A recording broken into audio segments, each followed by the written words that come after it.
very warm welcome to all of you guys. So welcome back. Now today we are going to begin up with the unit 5 of that is a capital structure decision making. So till now we have discussed about in the last unit what is the cost of capital is. So cost of capital is one of a very big factor that a company has to consider while they have to consider the raising of fund from the different sources, whether it is a debt capital, whether they should go for the equity or whether they go for the preference. So in that there is a very big leading to the decision that is of capital structure decision. So capital structure is basically means what are the different kind of resources or the sources that we have in the form of short term resources or mainly in the form of long term resources from where we are going to raise the money, and how much money we are going to raise from a single instrument that is going to be with us depending upon the cost that is going to incur to us that we have calculated in the cost of capital, and the other factor that we are going to discuss in this chapter that is in the unit 5, that is the cost of decision, capital structure decision making. So basically the objective of today's lecture is to discuss the concept of capital structure, knowing about the debt and the equity capital, and discussing the leverages. So this is a new concept that you guys will be made aware with, that is a leverage in this unit. So let's start with it. So every organization requires funds to run its main business. So the required fund may be raised from short-term funds also and a long-term funds also, and a combination of both the sources also. As for the equipment itself, with the appropriate combination of a fixed asset and a current asset, currently assets of the considerable extent are financed with the help of a short-term funds resources. Normally the fixed assets are basically financed from the long-term assets. So as it has been told over here, so whenever a company is running a business, to run the business they require assets. So assets are basically composed of current assets and fixed assets. So mainly what we do for the financing of current asset, we use short-term finance, and for the sourcing of fixed asset we use long-term finance. So this is basically what we have. Hence the long-term sources of funds are required to finance for both long-term assets, net working capital also, and sometimes what it is done, not whole of the current asset is financed out of it, some of the current asset is also financed from the long-term asset. Why? To provide more stability in the organization. So the long-term financial strength as well as profitability of a firm is influenced by the financial structure. So means there are different type of long-term funds that is available to us in the form of shares are there, loans are there, debts capital are there, and etc instruments are there, which we have already discussed in the unit 3, that is in the, I think in the unit 2, that was related to the sources of the fund. So basically when we have discussed about these things, so we have to discuss how much capital will come from the shares, how much from the loan, how much from the debentures, and how much from the other sources that is available with us, keeping the cost of the capital at a lower, and try to increase the overall performance and the profitability of the organization while you are deciding the capital structure. So let's discuss the meaning of the capital structure.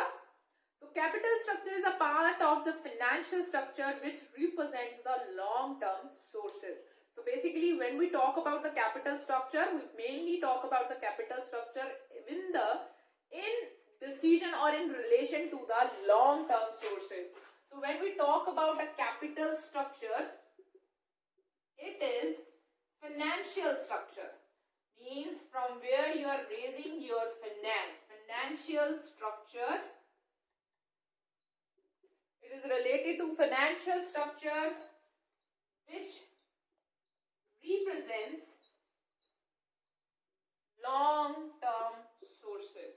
So means what are the long-term instrument that has been used by, or what are the different combination of a long-term resources that has been used by a company to raise its capital. The term capital structure is generally refers to the mix of long-term sources of funds such as equity share capital, reserves and surplus, that is in the form of retained earning, debentures, long-term debentures are there, Outside resources and the preference shares capital are there. Outside resources in the form of loan or the loan you have taken from bank or the financial institution. To quote Bogan has said that the capital structure may consist of a single class of a stock, or it may consist of a combination by the several issue of bonds, preference stock, the characteristics of which may vary considerably. In other words, capital structure refers to the composition of the capitalization to the proportion between debt and equity that make up the capitalization. So basically it is a composition of the capital structure of a company, which is basically we divide equity to the debt. That how many equity instruments you have and how much debt instrument you have. So the capital structure is basically related to the long-term sources, financial structure of the company, that what is a different combination of a long-term financial resources has been used by a company to raise its capital. So general composition we divide in the form of equity to the debt instrument so that we can describe the capitalization of that company. Thus, the capital structure of a firm consists of shareholders' fund and the borrowers' fund, that is a creditors' fund. The inherent financial stability of an enterprise and risk of insolvency to which it is exposed is primarily dependent on the sources of its fund as well as the type of asset it is holding and relative magnitude of such assets categories. So basically, when you're deciding the equity to the debt capital, you have to make sure what are the asset a company is holding, what is the solvency structure of the company is, what is the cost that is associated with the structure, what is the impact of the capital structure on the earnings and the profitability and the cost. So these all things has to be considered while you are deciding the capital structure. This is what we are going to study in the coming lecture. So before we go with it, let's discuss the things as and when they are coming. So the first thing that we have to discuss in this chapter is what are the different type of capital structure that we can have, the form of capital structure. So this is the first thing that we are going to discuss over here, that is a form of capital structure. So what are the different form of capital structure we have? While making or framing the capital structure, a firm may use equity share capital or preference share capital or may use debt capital. So there are different type of form of capital structures we have. So these forms are basic forms of capital structure. Is first fully equity form. The first one is fully equity form. So means whole of the money has been raised from the equity shares, not even from the preference share. So means there is not even a single debt capital is over there. So these this is basically lead to more COC, cost of capital will be the more for those companies. Moreover, this is not lead to even the financial leverage in the company. What's the financial leverages that we are going to discuss in the upcoming lecture? In the same lecture, as we proceed more. Then there could be a equity and preference share. So different proportion of equity shares and preference share capital. So basically the other form is different proportion of equity capital and preference capital. So this is again a company which is running only on the basis of shareholder funds. So means whole of the capital is raised from the shares only. So this is a owner fund. Nothing as a borrower fund is there. Third form could be in the form of different proportion of equity and debt capital. So there will be equity capital and debt capital also. So this is the third form. And the fourth form could be there is a different form of equity, preference, debt, and etc. If there is any other instrument in the form of debt is there or borrowed capital is there. So these are the different kind of forms that we have for discussing the or deciding the capital structure. If a company wants, they can go for a full equity firm. If they want, they can go for equity and preference firm only, no debt capital. If they want, they can have a combination of equity shares and debentures also. If they want, they can have a combination of equity, preference, debentures, etc. So deciding which form of capital structure will be followed by a company is depend upon the number of different factors. So now the next thing that we are going to discuss under this chapter is a factor determining the capital structure. So now the next thing that we are going to study is the factors which are going to affect the capital structure of the company. So what are the different factors is there which you have to consider while deciding the capital structure. So first one is control. The first factor that you have to consider, retaining the control or the control over the company. So the capital structure of a company is also affected by the extent of which the existing shareholders want a control over the company. So it's depend upon the control depend upon the existing shareholders of the company. So the capital structure of company is also affected by the extent of which the existing management of the company desire to control over the affairs of the company. If the company issue debt capital of a preference capital, there is no risk over the delusion of control. But if the company is going to issue the shares, then there could be a delusion of control. Why it is like this? For example, as we know that the equity shareholders have a control over the management of a company. One share is equal to one vote. So if a company is issuing a preference capital or a debenture capital, so means there will be no new equity capital, no new shareholders will come and join the management of the company. So there is no delusion of control. But if there is a new issues are there, new in the form of equity shares is there, so there might be new people who will join as a share capital or the share members of the company, so leading to the delusion of the control of the existing shareholders. So this is the one thing that has to be keep in mind while deciding or issuing the new share capital. I repeat it again. The capital structure of a company is also affected by the extent of which the existing management of the company desire to maintain the control over the affairs of the company. If the company issues debentures capital or the preference capital, there is no risk of the delusion of control. The company can also buy back the share and increase the control also. So means if the existing shareholders does not want that their control over the company get diluted, so they may advise not for the issuing of a new equity shares, but they may advise for the company to go for the issue of capital either through the debenture capital or through the preference capital. So this is the retaining of control that is related to the shareholders, existing shareholders of the company. The next factor is nature of enterprise. So nature of enterprise is also a very big factors which help us to determine the capital structure. Business firm with stable earning or monopoly firms supply basic necessity can have more of a debt capital because they have the capacity to service the debt. The firm without the above advantage may rely more on equity. Let's start with the basic thing.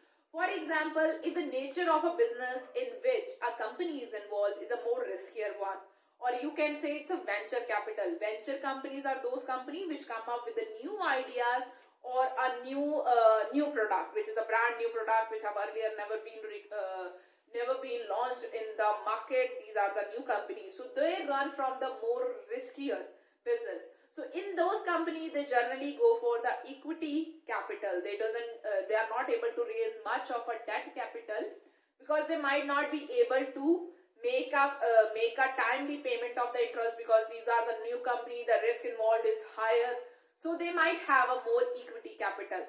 But for the companies, those who have a stable earnings, means they have a very stable earnings, they have a high credit worthiness, they are basically involved in a very regular or necessary kind of a working, means they are manufacturing the necessities only. There's nothing new they are introducing. So the business in which they are involved is a very less risky one, and their earnings are also stable, so they may go for a more of debt capital because they can pay a timely interest on that debt also.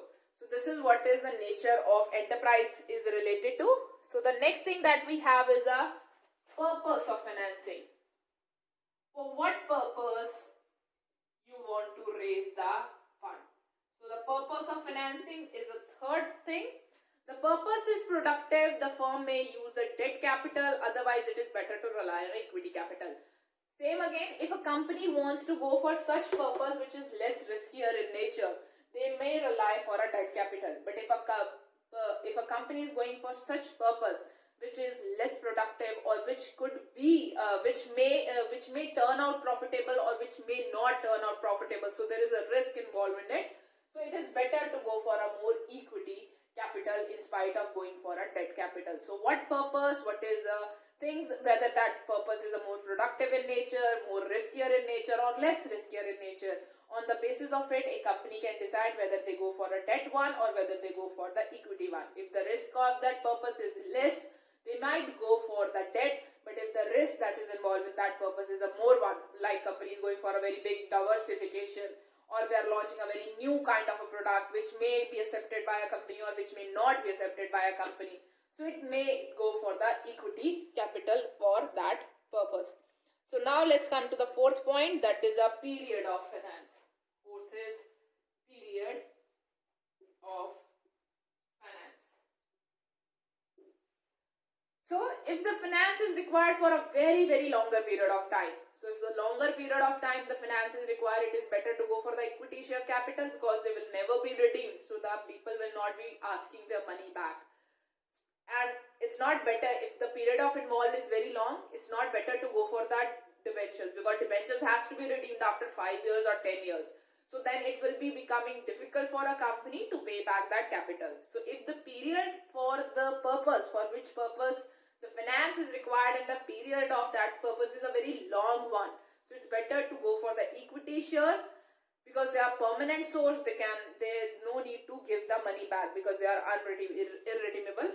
So if the period of that purpose is a short term one, for example, I just require a very little amount of money for just 2-3 days, so it is better to raise the money from the short term debt, or you can use any of the money market instrument to get the money that we have already discussed in the short term instrument. So that is a period of finance. So fifth one we require is the requirements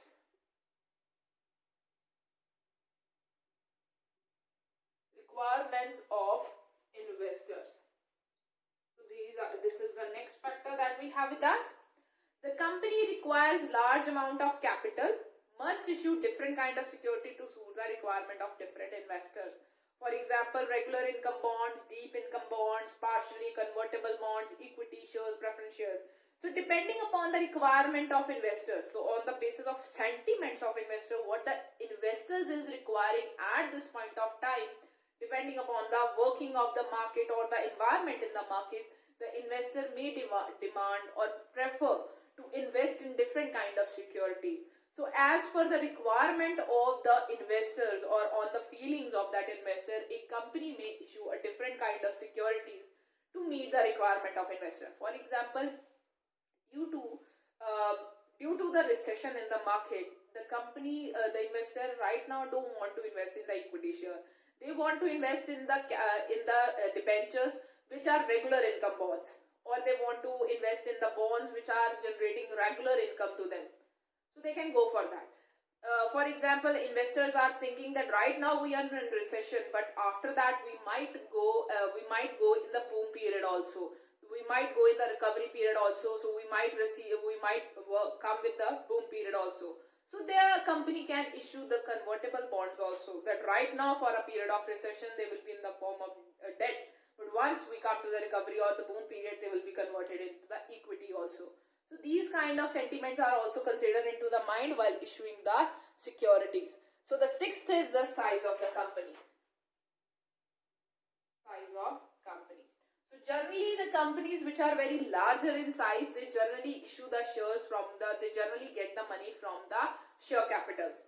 For the smaller size company or the small company, they generally get the most money from the debt capital, whether in the form of loan from the banks or from the financial institution.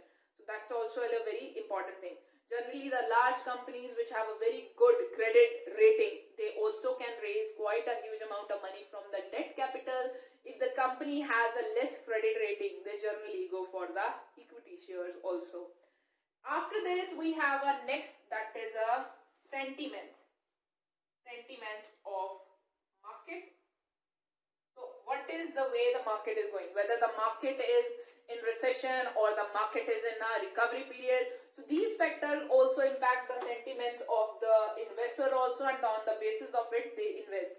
It is another factor of influencing the capital structure decision.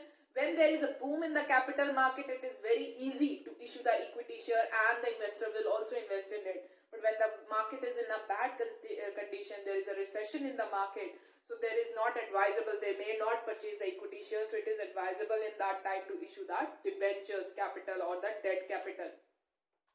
So after 7, the sentiments of the market, we have the 8th point, that is cash flow ability, cash flow of the company. So if a company have a very stable cash flow, they are getting a cash flow which is a very stable one, so they may raise they may go for the raising the funds from the debt capital, because on the debt you have to regularly pay the interest amount and it is mandatory to pay. So that's why if a company have a stable cash flow, they may go for the debt capital. But if a company is facing some kind of problem with the cash flow, they might go for the equity shares. So after the cash flow, we have a 9th point, that is a flotation cost. So what is a flotation cost, or the issue cost that you have been incurring on the issuing of some specific share capital? That can also affect your choice. For example, on the debt capital, you have to pay higher amount of flotation charges. So you might choose to issue the equity shares. So flotation costs are incurred when the funds are raised externally. So retained earning does not involve flotation costs. So flotation cost for the issue of share is more than the debentures or a bond. So further, the flotation cost which is related to a lesser, which is less. So you may choose that fund also. So these are the some of the factors that has to be keep in mind while a company has to choose whether they go for the which security for the issuing of capital.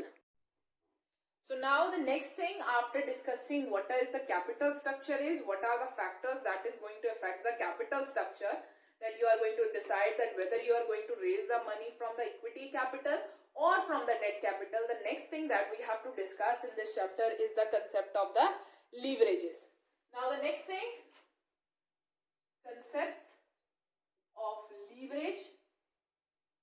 There are two types of leverage that we are going to discuss. One is the operating leverage and one is the financial leverage.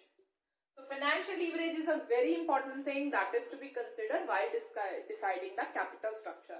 But operating leverage is also there, which is basically help us to increase our earnings. So both of the leverages are basically used to increase the earnings.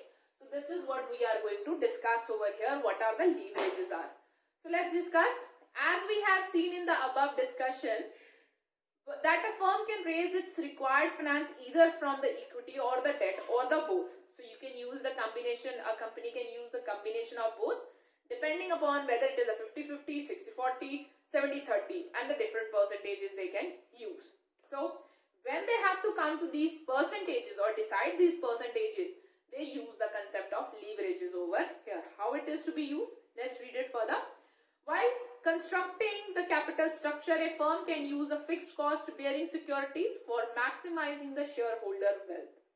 Now the thing is, a firm can use a fixed cost bearing securities to maximize the wealth of the shareholder. This is a basically line which is related to the financial leverage. Let's read further. A leverage has been defined as an action of a lever and mathematical advantage by it. In other words, leverage allows accomplishing certain things that are otherwise not possible. The concept is valid in business also. From the financial management point of view, the term leverage is commonly used to describe the firm's ability to use an asset or the source of fund in such a way to magnify the return of the owner. So we basically know what is a lever is. If I talk in a general term, what is a lever is?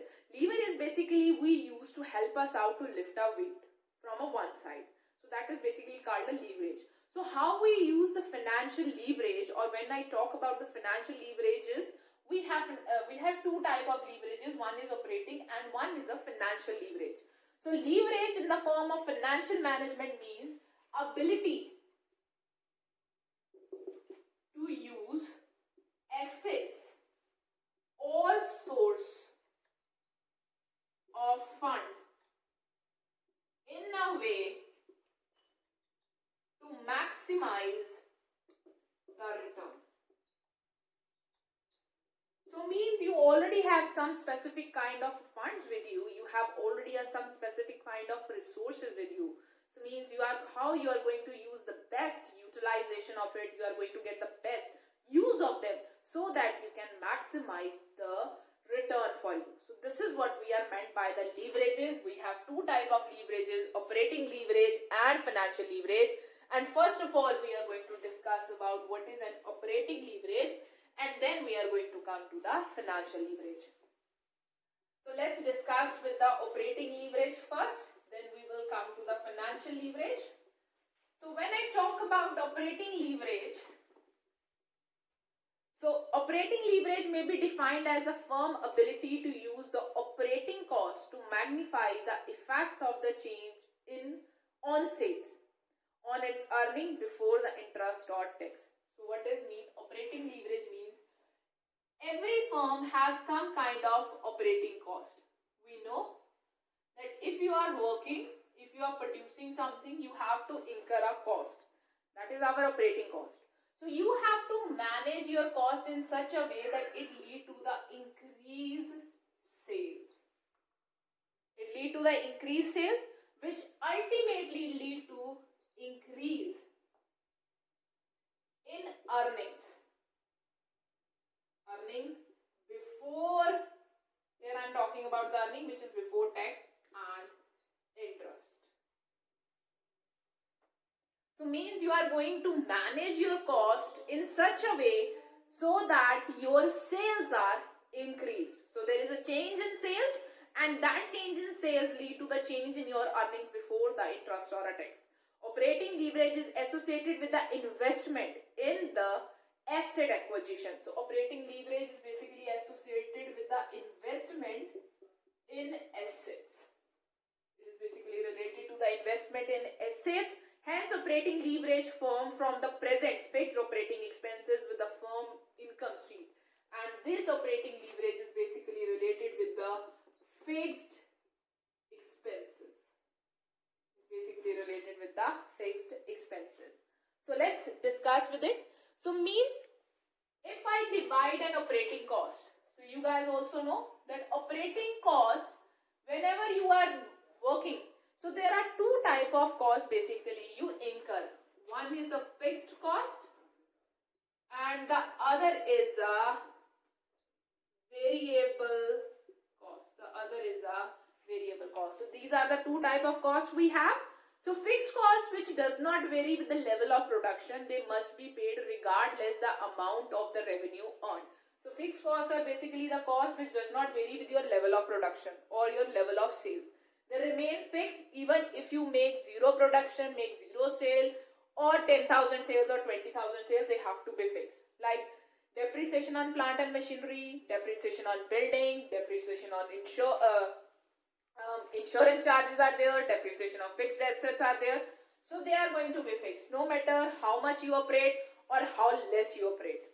Then comes the variable expenses. So they varies as your level of production varies. So second one comes variable costs. So these are the directly variable with your level of production, like we have cost of raw material is there, direct labor is there, costs are there, direct expenses are there, and then we also have semi-variables one. Semi-variables. So semi-variables are those which are up to some level they are fixed, and after that level they become variable. So means they are partly fixed, partly variable. So now what does the operating leverage mean? Operating leverage means that you have to use the maximum utilization of your fixed assets in such a way, because if, for example, if you have to pay a 5,000 rupees rent, no matter if you do something on that building or the building is stand idle, you didn't produce anything. So means you have to pay that 5,000 rupees at rent. So why don't you maximizely utilize that 5,000 rupees to make some maximum production, because 5,000 has to be paid whether you make 20,000 sale or whether you make 80,000 sale. So means if you make 20,000 sales, so 20,000 minus 5,000, 15,000 is your profit. But if you make 80,000 as a sale, so from 80,000 minus 5,000, 75,000 in your pocket. So this is what the operating leverage is in a very simple term. Not discussing some of the other points that is related to it. This is what the operating leverage means. So the degree of operating leverage means defined as the change in the percentage of operating income for the change in the percentage of sales revenue. So you can optimally use that building into the maximum level so that you try to increase your sales, so that on the basis of that main building that is going to be 5,000, rent is going to be 5,000, you're producing so much that your sales has increased. So ultimately from that sales, 5,000 only rent will go out, whether you make a sale of 10,000, 20,000, 30,000, 40,000. So this is what an operating leverage is, because fixed charges are going to be fixed no matter what you produce. Then why don't you produce more?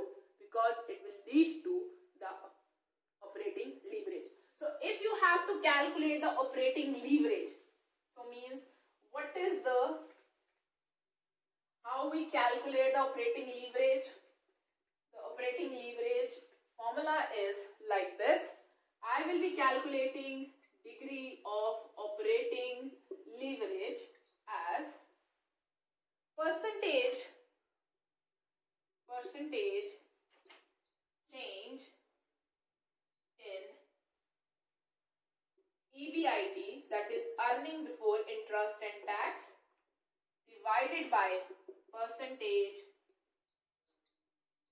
change in contribution in sales. So that is my degree of operating leverage. So means if I have to calculate the degree of operating leverage, it will be percentage of EBIT divided by the percentage of sales. If you want to calculate it, you can also calculate it in this way. Contribution divided by operating profit. What is operating profit? That is EBIT, earning before interest and tax. So you can also calculate your operating leverage using this formula or this formula, percentage of change in EBIT divided by the percentage of change in sales, or the contribution divided by the operating profit, that is EBIT. So let's do one question which will make more easier for you guys to calculate the things. So before we go, let me tell you guys that how we make profit and loss account, so that you guys can understand the things in a more nicer way, because to calculate the contribution and all the other things. So I hope so that you guys have done the break-even analysis, CVP analysis, because this thing we have already discussed over there. So first of all, we have sales. So from that sales, if you minus your variable cost, you will get the contribution. I hope so that you guys are clear with it. So first of all, we have sales. We may have variable cost also. From the sales, if I minus the variable cost, I will get the contribution. So from that contribution, if I less fixed cost, then I will get the profit. So this profit is basically my earnings before tax, interest on tax. So this is my profit, that is before interest and tax. So from this profit, first of all, I have to lessen the interest. So I will less the interest from it, so that I get a profit that is after interest but before tax. So from that profit, I have lessened the interest, but I have not less the tax. So this one profit is called EBIT. This one is called EBT. Earnings before tax means from this profit, the interest has been deducted, but the tax is not deducted. So after that, I will less the tax. So means tax is gone. Now I got profit or earnings after tax. So its short form is EAT, earnings after tax. Now from this tax I will be lessing the preference dividend. Now the next one who will be gone getting something is a preference dividend if there is any preference shares are there. So they will get, if there is no preference share, so it will be 0. And minusing this, whatever the left will be the amount that will go to the equity share. So means now the earnings, last one we will left earnings available for equity shares. So these are the earnings after interest, after tax and after preference dividend. So this is what the thing is, EAES, that is earnings available for the equity shares. So this is the basic concept, that basic calculation of structure of calculation we are going to use for the calculation of operating leverage or the financial leverage. So let's do one question. So we are given with the one question. So first of all we will be doing that first question. So XYZ Limited produced and sold 1 lakh units of product at a rate of 100. So means XYZ, they have sold 1 lakh units at the rate of rupees 100 each. So means the sales is of 100 into 1 lakh into 100. So it come as, so just a moment. So X Limited produced and sold 1 lakh unit of a product at a rate of 100 each. So for the production of 1 lakh units, okay. So there are 1 lakh unit and they are selling it off in 100 each. So means they have made a sale of 100 and this. So this is the amount of sale that they have made over the period of time. So it has spent a variable cost of 6 lakh rupees. So variable cost which is given to us is 6 lakh rupees. So this is what given to us in the question. Next is that is rupees 6 per unit and the fixed cost is 2,50,000. So I think there is some mistake in this question. As per the solution of this question, so it should not be 1 lakh, it should be 100, it should be 10 only, because this is what the solution, as per the solution is there. So we will be considering it as a 10. So in spite of this, so it would be 10 lakh, not 1 crore. So this is what the mistake is over there. The amount is given as 100, but it should not be 100. The solution is not with the 100. Solution is given with the rupees 10 per piece. So we will be doing it as a rupees 10 per piece. So XYZ Limited produced and sold 1 lakh units of product and there are 10 per unit is there. So means for 1 lakh into 10, so 10 lakh has been earned as a sale. Variable cost is 6 lakh rupees total, per unit is 6 rupees. Fixed cost is given to us as 2,50,000. So this is going to be there no matter whether you just make a sales of 1 lakh or whether you make a sales of 1 crore. Next is the firm has paid 50,000 at the rate of 5% and interest. So there is an interest is also there. Calculate the operating leverage. So we just have a need to calculate the operating leverage. So means we don't have a need to consider the interest right now.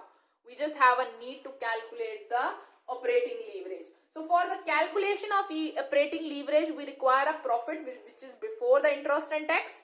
And the next thing we require is either the contribution or the sales revenue.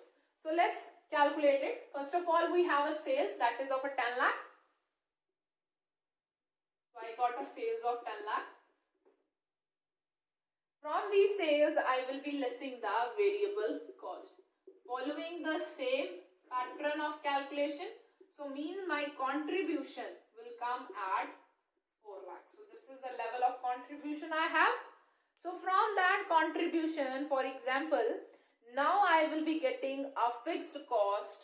I will have to deduct a fixed cost of 2,50,000 so that I can get EBIT, that is the interest before tax and earnings before interest and tax, and my profit come as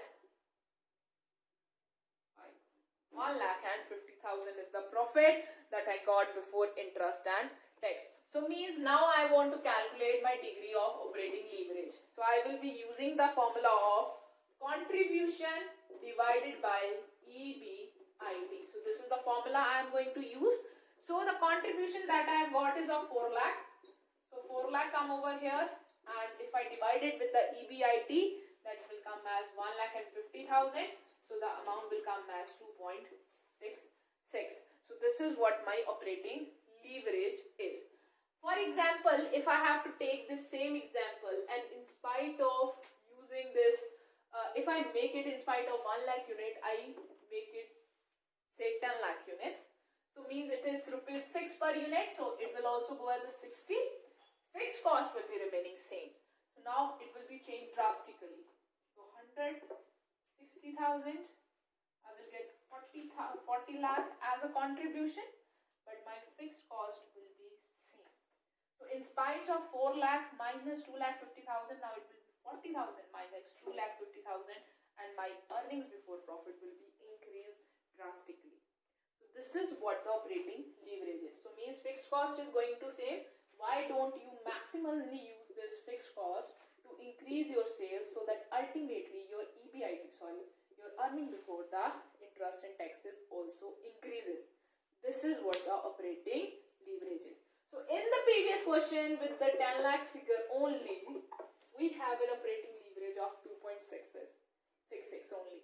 But we can improve it by keeping this constant, because it's going to be constant. I can increase this so that my this increase if I work in a proper. So this is what the operating leverage is.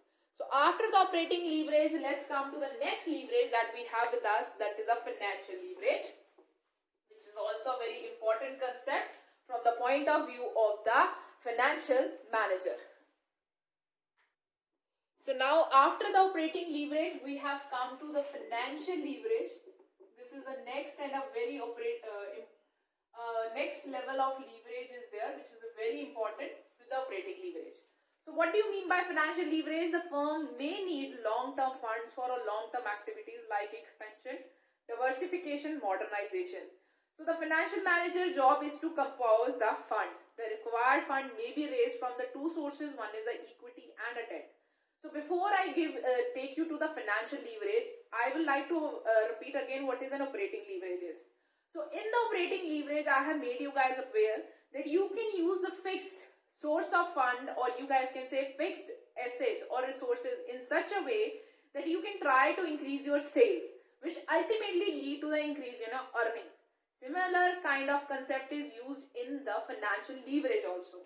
So when we talk about the financial leverage, this financial leverage is related to our equity and the debt securities for the issue of funds. So you can use a different type of composition of a debt and the equity resources in your capitalization structure. But when you're deciding it, you have to keep in mind the financial leverage. How financial leverage will be used in it. Now see, if you have a debt capital in your capital structure, the debts are fixed interest bearing securities. So means if the debt capital is of 10% interest, so means no matter how much you earn or how much less you earn, you have to pay this 10% as an interest. So means if I give an example again back, for example, if you make earnings of 1 lakh rupees, on that 1 lakh rupees, you have to pay 10%. For example, you have to pay on that whatever you earn, you have to pay an interest of 10,000 rupees. So means if you make an earning of 1 lakh rupees, from that 1 lakh rupees, if you minus 10,000, you will get 90,000 in your hand. So that is your earning, that is an owner's earning. So you have 90,000 in your hand. But what if you make an earning of a 2 lakh rupees? Now that doesn't mean if you're making an earning of a 2 lakh rupees that now you have to make an interest or have to pay the interest of 20,000 rupees. No. Still the debt interest is going to be same. Why? Because it's a fixed interest bearing securities. You are again going to pay an interest of 10,000. So now in spite of only 90,000 in your hand, you have 1 lakh and 90,000 rupees in your hand, because interest which you are going to pay is going to be of a same amount. This is what the financial leverage is. You can use a debt securities, which is a fixed interest bearing securities, to use the funds in a maximized way, in such a proper way that you maximize your earning. That are going to get, or the debenture holders are going to get, a fixed amount of interest. They are not going to get anything extra in your earning, and rest of the earnings belongs to the shareholders. So this is what the financial leverage is about. I hope so that you guys are clear with this concept. So now let's give it a review. The use of various resources to compose capital is known as a financial structure. The use of fixed charge source of funds such as a debt and preference share capital along with the equity share capital structure is defined as a financial leverage. So we have to be very optimistically define this ratio so that we can use these fixed charge bearing security, whether it is in the form of debt or the preference shares, to increase the earnings of the shareholders. Means if you earn 5 lakh rupees and your interest is of 50,000, let's say, or 1 lakh. So means if you earn an earning of 5 lakh, so minus 1 lakh, you will be getting 4 lakh for the shareholders. But if you make an earning of, for example, 10 lakh, still the earnings going to be of same, and now the earnings with the shareholders will be of 9 lakh.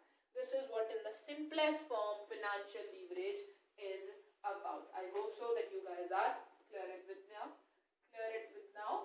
So let's move ahead. Financial leverage result from the presence of a fixed financial charge securities. Why the financial leverage is there? Because in your capital structure there are securities or there are resources from where you have raised the money and they have a fixed charge, like fixed interest is paid on them, fixed dividend is paid on them, and nothing else is to be paid on them. The financial leverage associated with the financial activity, the fixed charge does not vary with the firm earnings. So they must be paid regardless whether you earn something or whether you not earn something. Then why not to use your resources in the best possible way and earn maximum on those resources. So it indicates the effect on EBIT created by the use of fixed charge securities on the capital structure. So means if you want to calculate the financial leverage, so your financial leverage will be equal to EBIT, that is earning before interest and tax, divided by the EBT. So means this is what the earning before the tax. So this is the earning, this is your operating income, earning before the interest and tax, and it is earning before the tax. So this is how you calculate the operating leverage. And if you want to calculate the degree of operating leverage, then it is a percentage change in earning per share divided by the percentage change in EBIT. So if you want to calculate the degree of financial leverage, so it will be percentage change in earning per share divided by percentage change in EBIT. So this is how we calculate the financial leverage. So means if I put the formula of both the leverages over here, like if I put the formula of operating leverage, that we have done contribution divided by EBIT. So means I can get the calc of composed or combined leverage. So means if I want, I can calculate the combined leverage, that is a financial leverage also and operating leverage. Combined leverage is basically financial leverage into operating leverage. So what is the financial leverage formula? Financial leverage formula is EBIT divided by EBT, and operating leverage formula is contribution divided by EBIT. So this EBIT will be cancelled, and the combined leverage formula is contribution divided by earning before tax. So this is one more thing that I have discussed with you guys, that if you guys want, you can also calculate the combined leverage also. So now let's do one question which will be making for you guys more easier to understand this concept of financial leverage and operating leverage. And with this we will be also over with our unit 5 also. So let's do one question and make it more easier to understand. A firm has a sales sales of 1 lakh unit at the rupees of 10 per unit. So there is a sales of that has been made of 1 lakh unit of rupees 10 per unit. So means if I write down a sales, so my sales comes of 1 lakh into 10. So it is a 10 lakh amount of sales that I have made. After that, what is given to me is variable cost of the product produces 60% of the total sales revenue. So variable cost is 60% of sales. So means if I have to calculate on I made a sale of 10 lakh. So on 10 lakh, my 60% will be the variable cost, which will come as a 6 lakh. So means from these sales, if I less variable cost, it will come as 6 lakh. Okay. So now here I will be getting the contribution. So my contribution will be of 4 lakh. This is over here. So this is the first thing that I have calculated. But before I move with the further calculation, let's see what are the other things that given to us. Fixed cost is given to me of 2 lakh. So fixed cost is given to me of a 2 lakh rupees. Next thing which is given to me, a firm has used a debt of 5 lakh at 20% interest. So okay, so we have a debt whose amount is 5 lakh and you have to pay an interest of how much? 20% on it. So means the interest amount comes as on 5 lakh you have to pay 20%. So it comes as a 1 lakh rupees as an interest. It comes as a 1 lakh rupees and interest that is the company is paying in that year. So you have to calculate the financial leverage also and an operating leverage also. So we can calculate both the leverage using this formula. So first of all, you have to make the calculation using the same pattern. So I have calculated the contribution. From this contribution less the fixed cost. So my fixed cost is basically how much? 2 lakh. So from that 2 lakh, 4 lakh, if I minus 2 lakh, I will be getting the 2 lakh as an earning before interest and tax. So I got this. So from this earning before interest and tax, I have to less the interest over here. So I have already calculated the interest on 5 lakh. I have to pay the interest of 20% which come as a 1 lakh. So from 2 lakh minus 1 lakh, I get that is 1 lakh rupee over here. That is my earnings before tax. So in this question, I am not given with anything that is a tax or anything like. So means in this case, my tax will be 0. And preference dividend is also not given to me. So preference dividend is also 0. So means whatever is learned, that is an earnings for shareholders. That is a 1 lakh rupees. Although I have no need to calculate it, I need the amount up to EBT. So now using these calculation, I will be calculating the different operating leverages that are required to be calculated. First of all, let's calculate operating leverage. So this is contribution divided by EBIT. So what is the contribution that I have? The contribution I have calculated is 4 lakh rupees. So 4 lakh divided by earning before tax, that is a 2 lakh. So 4 lakh divided by 2 lakh. So it is going to come as 2. Next thing is financial leverage. So the financial leverage is going to be calculated as, that is EBIT divided by earning before tax. So this is earning before tax. So this is what is the formula of financial leverage is also there. So now let's calculate it. So we have a EBIT that is of a 2 lakh and earning before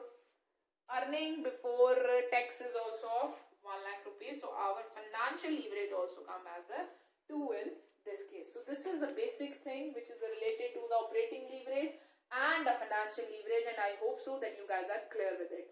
So it is basically means in both the leverages there is a one basic thing that is involved, that there are some fixed assets you have. In the operating leverage you have fixed assets, or you have some kind of assets, or some kind of cost is there which is fixed in nature. So why you maximally not use this cost to get the maximum increase in your sales so that your ultimately earnings increases. Similarly, the same thing or same concept is applicable on the financial leverage also, that while you are selecting your equity to into debt capital ratio, you try to use the maximum use of your debt capital or the preference capital, because those capital are going to have a fixed charge against them. So they are going to be paid fixed interest or a dividend amount no matter what you earn. So means if you try to maximize your earnings, so paying the fixed rate of interest or the dividend rate, rest of the earnings goes to the shareholder. So it ultimately the leverages ultimately try to increase the earnings of the shareholders using the fixed cost, say fixed cost bearing, fixed cost over here or fixed cost bearing securities. Thank you so much guys for your time. Have a nice day ahead.